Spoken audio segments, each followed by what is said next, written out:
Alright everyone, Cody here. As promised, I'm currently making my Bees in Space video. Today I'll be talking about why I think bees are going to be necessary to go along with us when humans travel into space. As you can see, the camera is currently sitting on top of a beehive. I'm in my bee suit, and I've been doing some stuff. I just made a video. You can go ahead and go back and look at that, see exactly what I just did. As you can see, I've got some honey sitting on top of my notes, which is going to make it hard because now I got to remember everything I wanted to say. What I was going to talk about when I was up here, how being a beekeeper, I believe, has prepared me for going into space. As you can see, I'm wearing something that is very similar to a spacesuit. In fact, much better than those fake costume spacesuits that I see all the time that people are wearing. Because this one is actually protecting me from a hostile environment. Just 15 minutes ago, there was bees, a huge cloud of bees around me. If it wasn't for the suit, well, I would have ran away and gone and got a suit. But if I would have stayed here without a suit, the bees probably would have killed me. As it is, I got a whole bunch of stings around my ankles. And I'm pretty good with stings. I've been stung once a day since I was 10, on average, probably about 300 times a year. That's like 4,000 stings since I started doing this. So I'm pretty good with stings, but the sheer number of bees that were coming out probably would have got several thousand stings just all at once. So this suit is actually protecting me from a hostile environment, just like a spacesuit would be protecting me from a hostile environment of space. Also, I've gotten very good at working inside this suit. I've worn this, well, not this particular one, but I've worn a bee suit for hours and hours, probably total several months worth of time inside of a bee suit by now. You know, I've worked on top of high ladders with bees buzzing around me, doing complicated stuff. You know, I was taking a hive out of a wall that was 20 feet up. I imagine this has prepared me for working in a spacesuit. Anywho, I think that's all I was going to say up here. I say, how about we change venue? Let's get you guys a look at the hive here. Yeah.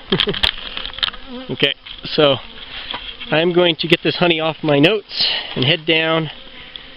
Probably going to go sit in the greenhouse or something. Sound good? Alright, so here we are inside the greenhouse. Got my Real Food Rising shirt. Wonderful organization. Should definitely go look them up. Anyway, got here my hydroponic tomato plants.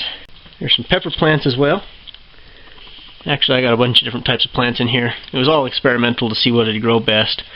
It seems tomatoes and cucumbers do best in here. Although that cabbage is taking off.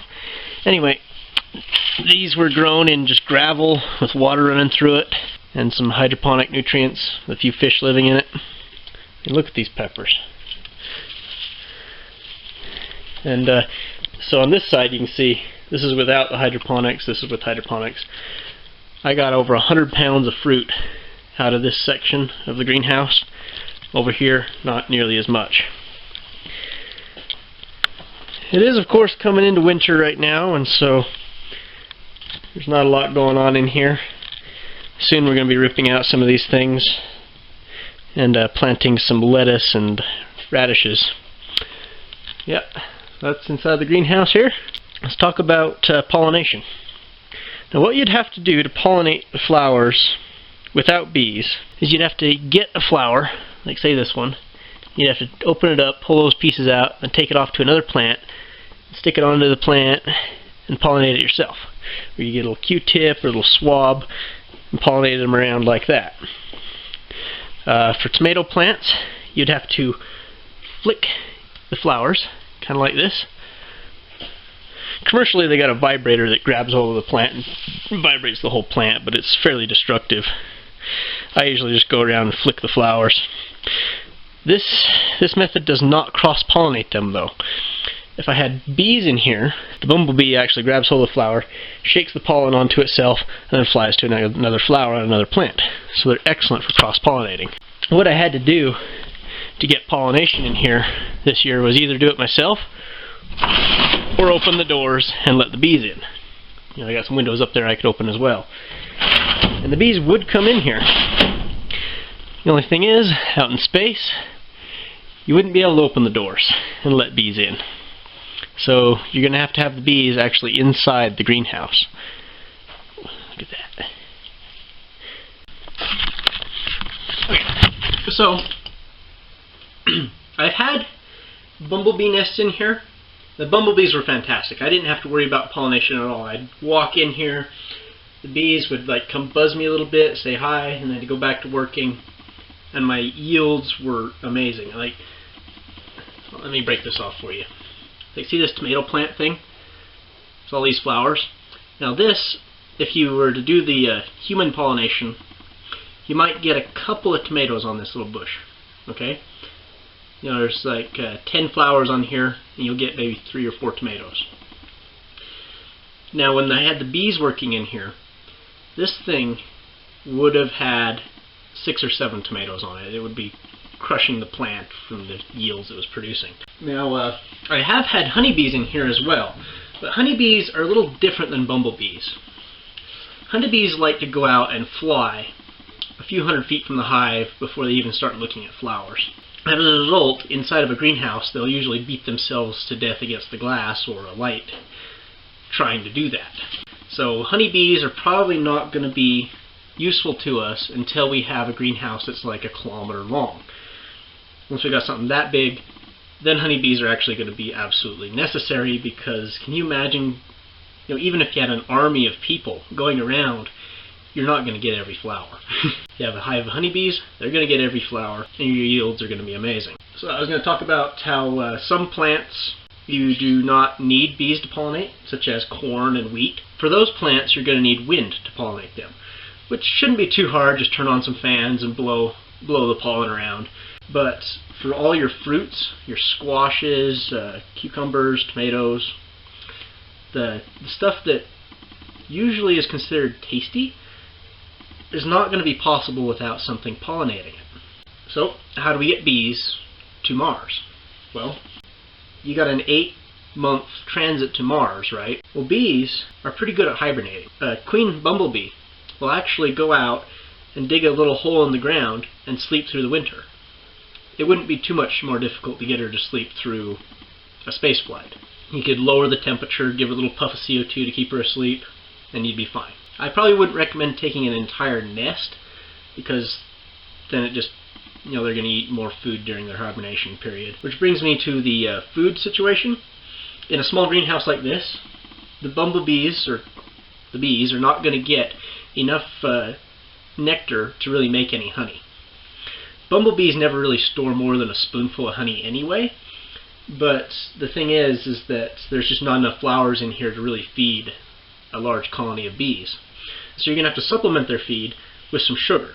I was just giving them sugar cubes and a little bit of a pollen substitute, but I was thinking this is actually something I'm going to try out soon. See, I got these sugar beets growing down here along underneath the tomatoes. Now these plants, when you get the juice out of them, it's very high in sugar. Hence the name sugar beets. Let's see.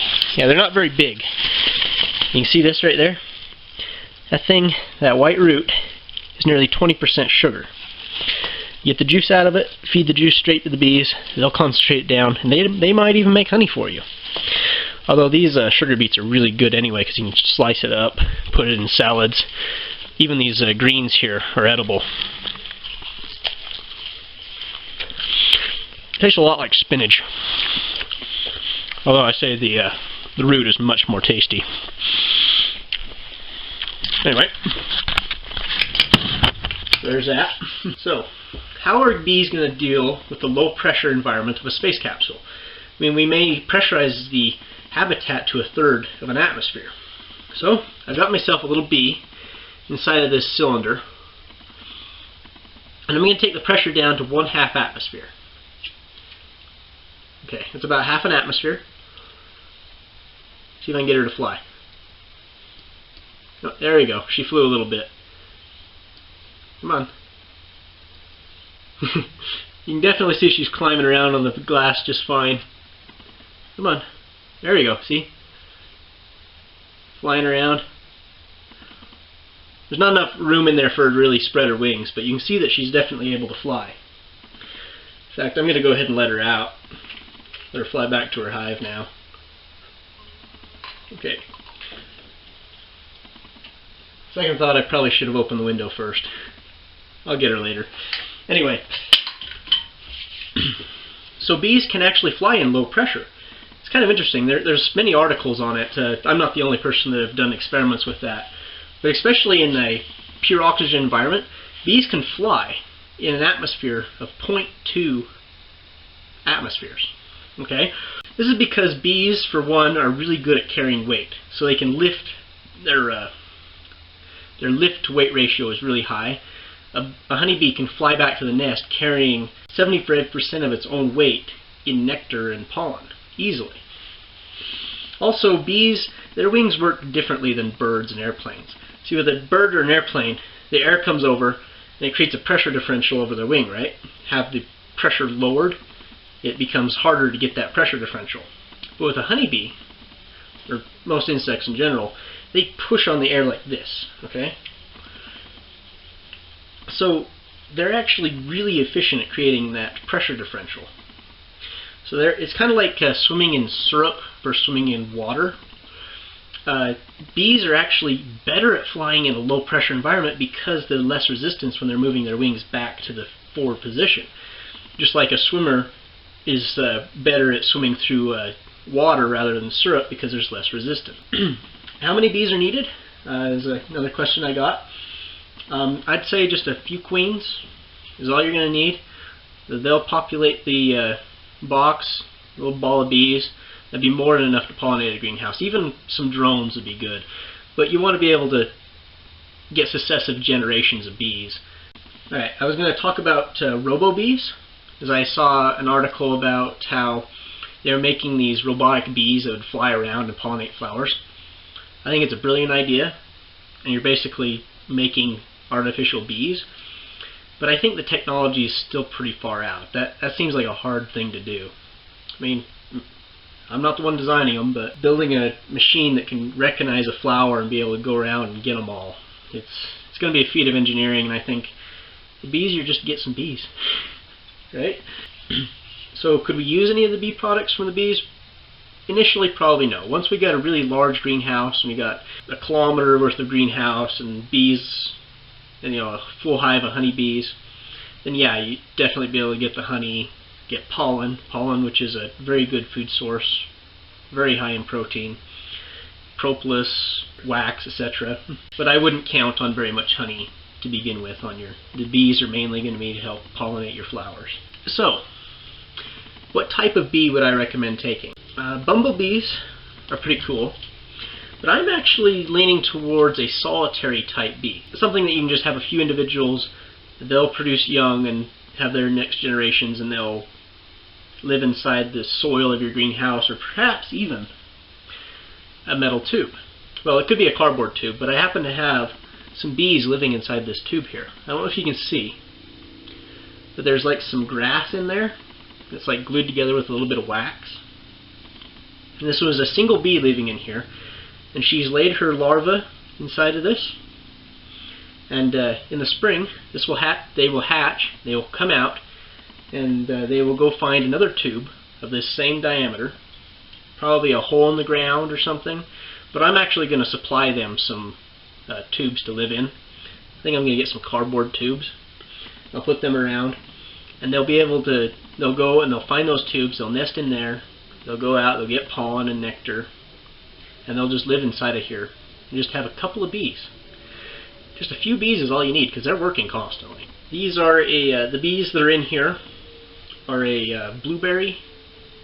They call them blueberry bees.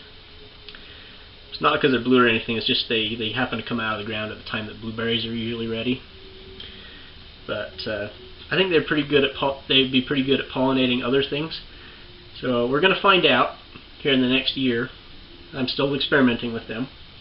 But if it works, I think these would be the ones to take, because they don't take very much space. You can just have this stuck in along with your plants. The bees will find a tube like this, they'll nest in it. That is one problem. They might try to nest in something else, but they're pretty easy to remove. Just blow them out or put something over the tube so they don't go in there. Something to remember. Okay, so you have bees inside the greenhouse with you. Are you going to need a protective suit to be working in the greenhouse? Absolutely not. Especially if the bees see you a lot and they recognize your scent, and you're not disturbing them. You're not going to their nest and banging on it. They're going to leave you alone. They're fine. In fact, they might be happy to see you. And bees are incredible. I think that's all I was going to talk about for now. I might end up editing some things in or out. But until then, I'll see you all next time.